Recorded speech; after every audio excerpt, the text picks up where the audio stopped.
Good morning, everybody, and welcome to the Minnehaha County Commission regular commission meeting for Tuesday, August 4th. We will begin with the Pledge of Allegiance. Pledge allegiance to the flag of the United States of America and to the republic for which it stands, one nation under God, indivisible, with liberty and justice for all. Call our meeting to order. Just remind everybody, set your cell phone to stun or silent. And we have meeting documents next to Commissioner Heiberger with all the reports that are mentioned. So if anybody wants access to those records, they are public and sitting right there on the end. And if anybody needs a listening device, Craig and Carol are wandering around. Just kind of wave your hand or get their attention and they can help you out. All righty. Need a motion to approve our agenda. So moved. Second. A motion and a second. All those in favor signify by saying aye. Aye. Opposed, same sign. Motion passes unanimously. Now I need a motion to approve the meeting minutes for the July 28th, 2020 commission meeting. Motion to approve? Second. Motion and a second. All those in favor signify by saying aye. Aye. Opposed, same sign. Motion carries unanimously. And then we also had a joint meeting with the Sioux Falls City Council in Minnehaha County on the same day, July 28th. I need a motion to approve those minutes. So moved. Second. Motion and a second. Signify by saying aye, your approval. Aye. Aye. Opposed, same sign. Motion passes unanimously. We have before us bills to be paid in the amount of $2,128,675.85. Pay the bills. Second. Any motion and a second? Any discussion? Commissioner Barth. Mr. Chairman, I didn't bring my notes with me, but I know that today we have a bill for J.E. Dunn, one of the construction companies working on our jail, and it's the last big bill from that project we're going to get from the construction people. That bill was $1,491,280. We also have $192,000, which went to Metro Communications 911. Anyway, we're getting to the end of the jail. Big part of the bills, yes, sir. No other discussion? Signify your approval by saying aye. Aye. Opposed, same sign. Motion passes unanimously. Reports that were filed from the Juvenile Detention Center, report for June of 2020, and the second quarter report for June of 2020. They are both on the end of the dais over here. Commissioner Karski. Jamie Gravitt from JDC is here with staff from USD to discuss the juvenile detention reports, and then I have a comment on another report too. Welcome, Jamie.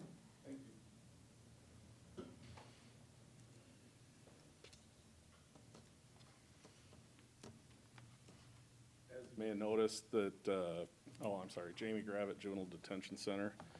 You may have noticed over the last few months that the reports have changed a little bit, and they're much more professional looking report that you're getting.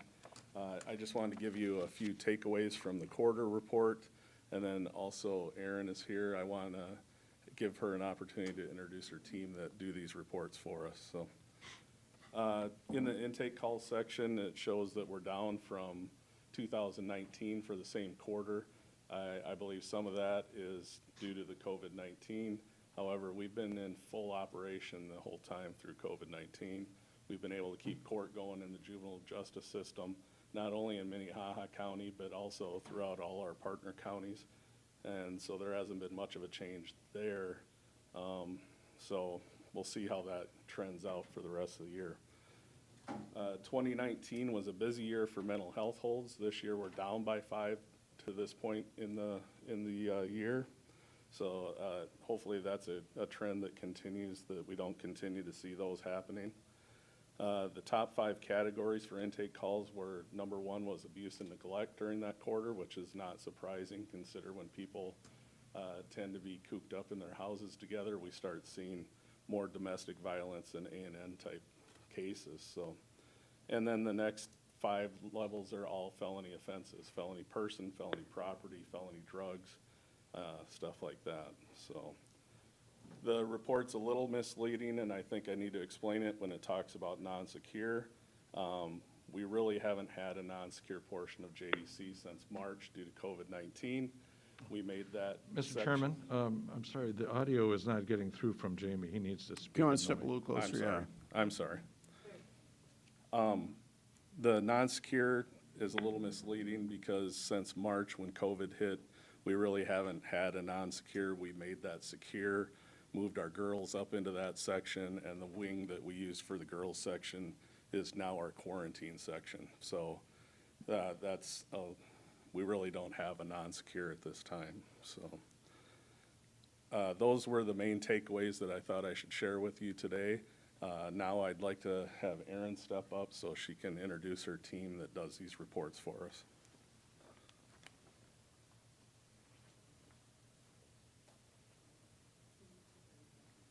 Welcome, Aaron. Good morning, Erin Surska, Community Projects Director, USD. Thank you for having us here today. We've worked really hard as a team with JDC and Jamie to upgrade the reports and get you more data that you need, and it's continuing to work on to meet the needs of the county and JDC. I'd like to introduce to you two of the team members that kind of take lead on this report and this data. We have Dr. Bridget Diamond-Welch. She's our research scientist. And then Claire Pierscala, and she's our research associate too, taking lead on this stuff. And you'll be seeing them doing other data projects with you guys as well. Welcome.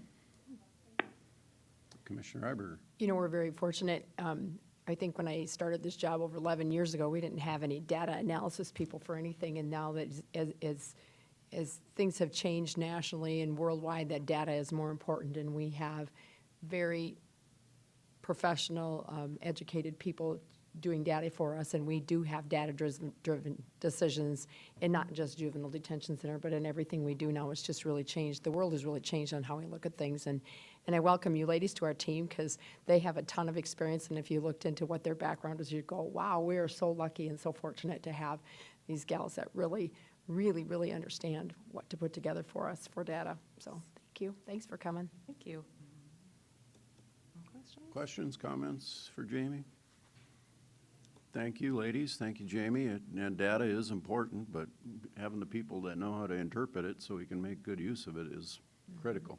So thank you. All righty. We will move on then to personnel actions. Carey Deaver, welcome. Deaver from Human Resources. The first request I have for you is to consider a motion to approve the routine personnel actions. So moved. Second. We have a motion and a second to approve routine personnel actions. All those in favor signify by saying aye. Aye. Approve, same. All right, the next item is we'd like to recognize significant employee anniversaries for August 2020. A somewhat short list for you today. We have Cody Lowe and Patrick Kaiser, both of whom are deputy sheriffs in the sheriff's office, celebrating 5 years of service. We have Christy Dembelli, a safe home program worker in human services, also celebrating 5 years of service. Cindy Jepson, an accountant in the auditor's office. Carol Muller, the commission administrative officer, and Nathan Croce, a juvenile correctional officer too. Cindy and Carol are celebrating 10 years of service, and Nathan is celebrating 20. Mr. Chairman, Your Barth. you know, did Carol just like leave in order not to have to say anything? She is. Say a few words.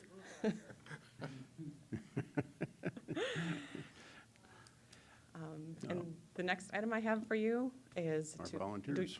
Our volunteers, right. So in another good month, I'm always pleased when this number is over 250 people. We've got 263 people helping us out in 12 different areas of the county now. A lot of great people helping out and just committed people, you bet. Thank you, Carey. Thank you. All righty. We have some abatements for approval. Chris Lilla, there's Chris. Good morning, Commissioners. Chris Lilla, Equalization. Yeah, before you today, I've got one parcel, 35328. It's for abatements for the veterans exemption for 2018. It's only 1 month in the 2018 and 2019. As you recall, we'd already previously approved these abatements, and we discovered there were some tax certificates on these properties that needed to be resolved prior. So we had to rescind that abatement. Those tax certificates have been taken care of, and now we're pushing these back through to keep the paper trail clean. For the 2018 year, we're requesting $98. Again, it was just for 1 month of 2018. For the 2019 year, it's an amount of $1,033.10, and I recommend approval on these abatements. Do we have to do them separately, or can we do them together? Because they're 2 separate years. You can do them together unless you want to discuss them separately. Okay. I make a motion to approve the abatements for parcel 35328. Second. Motion and second to approve both, and I know the applicant wanted to be present. I don't know if he is here or if I he- have not seen him. Okay. Melinda did email him with this agenda, and I made 2 attempts on 2 separate days and left messages on his machine, so. Okay, so we've tried to contact him Yes. to let him know. I don't think he's going to be disappointed in the motion and second, so all those in favor signify by saying aye. Aye. Approve, same Question, sign. question. Motion carries unanimously. I'm sorry. Roll call. We need a roll call vote, and it says that right here. Go ahead, Olivia. Barth, Aye. Benega, Aye. Heiberger, Aye. Karski. And I do Motion. have one other quick thing here, just for the commission. Again, I like to share these. We don't get these very often. Our office is one of the offices that don't get many pats in the back from the public. So I've got a letter here, or a card that was sent from the gal Becky Lewis at the Census Bureau to Cassandra, one of my property techs. It just reads, "Thank you so much for your time and courtesy this week upon my call to determine the status of an address in one of your data collection samples. Your enthusiasm and excellent customer care and service was appreciated more than you can imagine. Our job sometimes depends on people such as yourself proving your expertise. Many thanks." So, Cassandra Junkie, yep, she's one of my gals up front.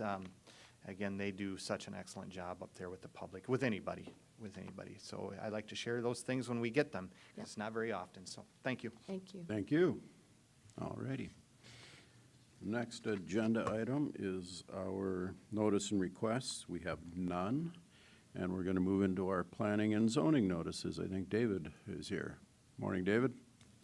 Good morning, Commission. David Heinold, County Planning Department. Rezoning 20-03 is to rezone from the A1 Agricultural District to the C Commercial District. This property is located at 25404 475th Avenue. It's just south of the South Dakota State Highway 115 and County Highway 122.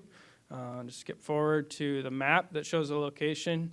So similar to last month, the property to the south was just rezoned to commercial. This property encompasses about 0.45 acres. The petitioner Ransom LLC has submitted a petition. The public hearing was held on July 27th, and a map has been provided to you as well as the minutes from that meeting. Action should be taken to authorize the auditor to publish a notice of a public hearing on an amendment to the 1990 revised zoning ordinance for Minnehaha County on August 25th at or after 9 a.m. at a meeting of Minnehaha County Commission. And I can answer any questions if you have them. Questions for Kevin? Motion to approve. Second. Motion and a second to set the date of hearing for August 25th, 2020. All those in, roll call vote, please. Benega, Aye. Heiberger, Aye. Barth, Aye. Karski. Aye. Usually you call Karski before you call me, but now he's after me. Chairman. Got to pay attention. Petition for compromise lien, we have none. Now is the opportunity for public comment. I think we have a few people maybe out in the hallway that are here for public comment. We also have Scott Wick from the fairgrounds. You looking, Still got a little bit of gas in the tank. yeah, a little bit of gas in the tank, there you go. Good morning, Scott Wick with the WH Land Fairgrounds Empire Fair. Want to give you a brief update on the first 3 days in. Going into this very uncharted waters, and we knew we weren't going to start out setting any attendance records, which is probably good, easing back into this. Saturday was a respectable day, good weather, definitely much slower, so attendance wasn't the best. The carnival did okay. There was no concert Saturday night. Sunday, we definitely saw people, you're seeing more families coming out a little bit earlier and enjoying the rides and the food and everything, and the carnival did much better. So we had the first concert Sunday night, and it was pretty refreshing to see. In the grandstand, people were kind of podding up together, probably with people they hang out with all the time, over the past 2-3 months, and they were doing some good distancing. In the major pit area, we changed that around and took away the north beverage station and opened up another 80 feet heading to the north. Put some picnic tables out so people were keeping away from each other. In the immediate pit in front of the stage, prior to the show, yes, but as the concert started, people were closer together. But like we said, our message has always been, if you feel comfortable coming out there, please do it. And we do still provide the concert. So last night we had Big and Rich, and yesterday was Half Price Ride. So it was a very good day yesterday. Things went very well. No major problems. We've had a few clusters of some of the teenagers that have done their usual, they'll start running around and doing different things, but nothing real major. But, they've been cooped up for how many months? That's to be expected. So all the law enforcement and sheriffs and Sioux Falls PD did a great job. So no major things going into it. We've got concerts tonight and also Wednesday. Thursday we're dark. Friday we have the ventriloquist, Terry Fader, and then 2 performances of the rodeo on Saturday. The weather's looking pretty good. It looks like it might warm up considerably by Friday and Saturday. Other than that, we're just different every day, just seeing how things, how people move around and what happens. What time do the gates open up? We start accepting people at 10 o'clock. 10 o'clock. We're doing 10 to 10, and we don't let anybody in after 10 p.m. The people that are there, it's up to the carnival. If it does well, makes sense for them, then they can. The hard curfew is midnight. Okay. Thanks for coming, Scott, and giving us an update in the middle of the week. I know this isn't we don't normally do this every year Right. where you come in the middle, but it is nice to see you and it's nice to hear. I mean, there was a nice article in the Argus Leader, I think, I don't know what day it was, but there was an article I saw. And it's good to see people are ready to get back out and are still being conscious of their safety boundaries. Yeah, we're getting a lot of really positive comments. As far as people wearing masks, different times of the day, you'll see a larger percentage, and I think a lot more people are coming out earlier to come out when it's slower, so they can have the opportunity to be around smaller crowds. But we're pretty pleased moving forward, and with our sanitizing and disinfecting and everything, it's going well. One more comment. Tomorrow is Ag Appreciation Day. Yes. And so they will be still feeding their normal pork loin sandwiches. They've changed things a little bit, and one is that you don't need a ticket, just to cut down on that personal contact and stuff, but they will be going forward with it, and if they've spread things out considerably, and I think that'll be another good day to bring out people. And wear your mask if you want. Right. Thank you. Thank you. Commissioner. Mr. Chairman. Scott, do they still have those tasty milkshakes at the Pipestone building? They do. Thank you. Very Tomorrow popular. morning. It'll be even more popular as it gets warmer. Thank you. One more Cindy? question. I Okay. apologize, I have one more question. So I did get a question yesterday about, since the 4-H people are not there, do you have any livestock out there at all? Are the barns open, some of the barns open, or what do you have available for young kids? That's a great question. I should have brought that up. We had, with 4-H not being allowed to operate normally and being under their regulations, we still have our FFA and our open class. So Saturday, we had an open class sheep show that had about 40 head more than usual. We had 90 head of pigs on Sunday, and yesterday they had the goat show. And we moved those into the center room of the expo building, and they made the show ring real nice, and the wood chips and a backdrop for pictures. And normally they come and they take their animals and they stall them, and everybody's next to each other all the time. But what we did this time is we encouraged them to jump out. So what they do is they just show out of their trailer. So the family's together, the animals that are always together are there, and they do everything in their trailer, take them in the ring and show them, then go back to their trailer. So if everybody's not next to each other in different stalls. And they were allowed to drive into the building, and like I said, it was relatively cool, so things were nice in there. But a lot of positive compliments. We'll probably keep those shows in there because we have those days open there. And then starting tomorrow, we'll have FFA cattle shows and dairy shows out in the open show ring on the west side. So, yeah, we do have livestock. We don't, the horse shows were canceled. All the judges canceled. didn't feel comfortable flying or driving in, so when they do that 10 days before the fair, it's hard to get a replacement judge, but I believe the horses will all be back next year. And a lot of the things we've implemented this year that have worked well, we're gonna continue to do.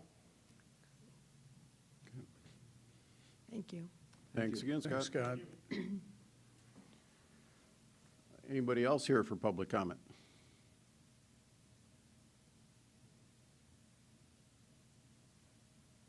I thought we had people here from Houston. Now they're here for the Yep. next item. For the next item. Next item, okay. So moving on to regular business, we have a public hearing to consider 10 special event malt beverage licenses for 212 The Boiling Point. Good morning, Olivia. Good morning, Olivia Larson, the Auditor's Office. We did receive 10 applications from 212 for events taking place at SIOUX. Just for a matter of clarification for the record, it was inadvertently listed as KTT instead of KJT on the notice of hearing.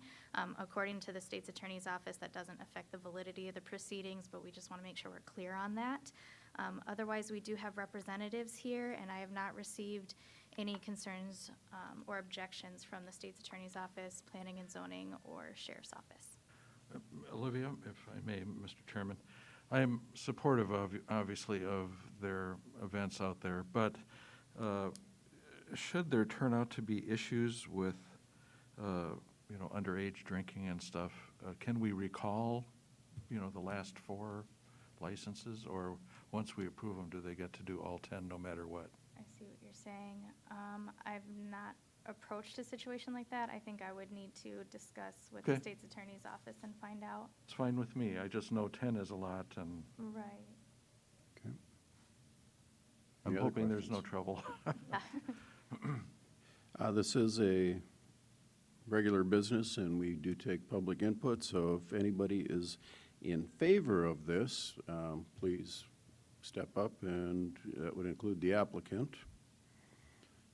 Come on, you guys. Any Do you have comments? do you have anything to say? Doug Johnson, General Manager, Houston Speedway. One thing to address Jeff's question is that we have tables set up where we do card, and everybody that purchasing alcohol has to have a over 21 wristband. So we had that set up on both ends of the facility on Sunday night, so.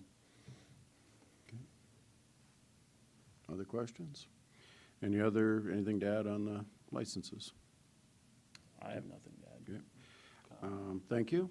And opportunity for rebuttal. Anybody here in opposition to us issuing these 10 special permits?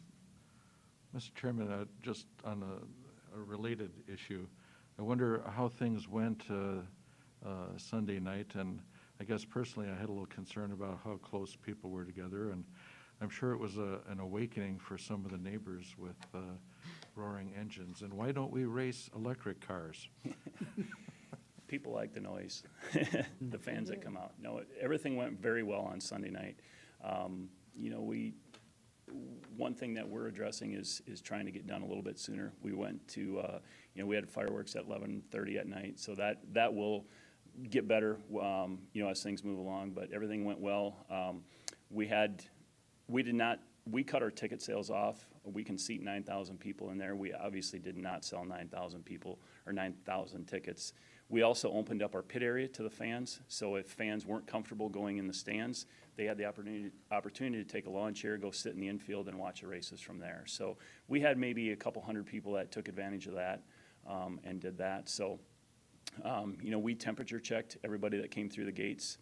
We had one issue, and what we did with them is we pulled them off to the side, let them sit there under a canopy for about 5 minutes, rechecked their temperature, they were fine. So they just obviously probably been out in the sun when they come in early, but we temperature checked all the fans that came through the gate, so we had no issues with that. Several people were wearing masks. That was their option. We didn't mandate it, but we had several of our employees as well wearing masks, especially the people like at our pit gate that were handling money and stuff like that. Most of them had gloves on as well, so, but we really didn't have any issues. I think people had the chance to spread out because we didn't sell full capacity. So there was plenty of opportunity for people to spread out if they weren't comfortable sitting by somebody that, sat next to them, so. All right, Commissioner Benica. Could you give me an idea what your projected hours are going to be? Because I did have some feedback, and they're not against the racing industry or against USITs. That's not the issue. It's they're living within a couple, 3 miles of the facility and Yeah. had no problem hearing what was going on evidently.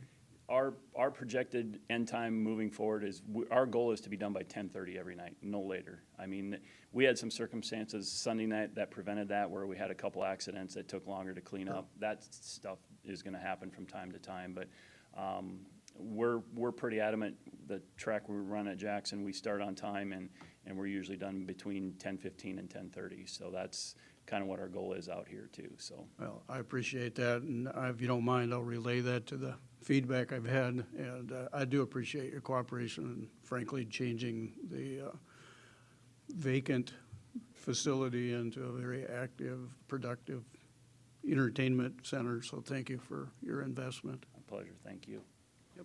Commissioner Heiberger. I was just going to echo that. It's nice to see you guys back in business, or see the track back in business, and I'm glad that it went off so well this first time around. So I would make a motion to approve, since we've done both. Before I take a motion there, I didn't really give anybody a chance to oppose. Commissioner Barth hijacked my request. Anybody here in opposition? Don't see none. anybody in opposition, so now I'll take a Motion to approve. Second. motion and a second. Roll call vote, please. Heiberger, Aye. Benega, Aye. Barth, Aye. Karski. Aye. Motion to approve is approved unanimously, or something like that. So, thank you, gentlemen. Ours. All righty. Next, we have authorize the chair to sign agreement between the City of Sioux Falls and Minnehaha County for the 2020 Burn Justice Assistance Grant, the JAG Program Award. Joe Bosman, welcome, good morning. Good morning, Commissioners. Joe Bosman with the Sheriff's Office. I have before you this morning a request to have the Commission sign an interlocal agreement between the City of Sioux Falls and Minnehaha County for a Justice Assistance Grant. That is a grant that is awarded to the City of Sioux Falls, and we are fortunate enough to be a subrecipient of this grant with a 65-35 split with the city. The city will take care of all the reporting requirements to the federal government, and we will report then our spending of the $40,489 to the City of Sioux Falls for their reimbursement. Also part of this, I'll be coming back probably in the next week or two. The grant does require a period of public comment, and so we'll be publishing a notice for an opportunity for public comment with a spending plan, which will outline more what we intend to spend our funds, as well as the City of Sioux Falls to spend our funds on for this grant. Questions for your captain? Motion to authorize the chair to sign this agreement. Second. Motion and a second. All those in favor signify by saying aye. Aye. Opposed, same sign. Motion passes unanimously. Thank you. Thank you, Joe. All right, next, authorize the chair to sign an agreement between the Department of Social Services and Minnehaha County for detox services. That's going to go to Commissioner Heiberger. Oh, Yep. Carey, you're on the phone. Can you hear us? I am on the phone. Can you hear me okay? Hear you fine, Really thank can hear you. Can you hear me? Yes, we Yes. can hear you. Okay, good morning. Carey Benz from the Human Services Office. So before you this morning is the purchase services agreement for the detox, and it's the agreement between DSS and Minnehaha County in the amount of $42,997. This contract allows detox to bill for a portion of the services that detox provides to those that access the services. The agreement is effective through May 31 of 2021. We obviously have had some discussion with the state, as obviously with the soon-to-be triage center and detox is transferred to that. We'll be having some edits to that agreement, but obviously that will follow over to the triage center. The agreement has been reviewed by the SIOUX, and all requested changes have been made and agreed upon with the state. They have provided us with the letter identifying That Armor will be our subcontractor to provide the service. So what we're requesting today is the chair to be able to sign the agreement via DocuSign. That's something new. The state is doing digital signing, and so with that, it would be the chair to sign the agreement, and it would allow us to then continue to bill the state for the services that were rendered. If you have any questions, I'm available for those. Questions? Motion to approve? Second. I have a motion and a second to approve. All those. Comment, Mr. Chair? You have a comment? I just think that when we do get assistance from the state or the city on this kind of issue, it's, I'm grateful for those helping funds. Motion and a second. All those in favor signify by saying aye. Aye. Aye. Opposed, same sign. Motion carries unanimously. Thank you, Carey. Thank you much. Liaison reports. Any liaison reports? Okay, we usually work harder than that. All righty. New business. Any new business? Any old business? Making it easy on me. All righty. I need a motion to recess the Minnehaha County meeting. So moved. Second? Motion to recess. It's now 9:31. We will recess until 9:40. All those in favor signify by saying aye. Aye. Aye. Opposed, same sign. Oh,